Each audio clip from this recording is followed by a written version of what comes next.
咁做室內設計咧都有20年嘅經驗啦。10年前咧亦都開始係進軍喺香港嗰度發展嘅。咁我哋嘅室內設計咧主要都係聘請返本地嘅室內設計師。咁然之後咧，我哋都有自己嘅一個施工團隊。咁而家嘅樓宇買賣嚟講咧，大單位嘅買賣確實係比較少咗。咁我哋咧就會轉型係偏向一啲細單位啦，又或者係啲開放式嘅單位蝸居嘅設計。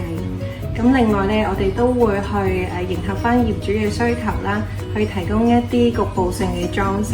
未來嘅發展方向咧，就會專注喺香港啦同埋澳門方面嘅，咁亦都會承接一啲工程啦，做室內設計同埋一啲裝修嘅服務嘅。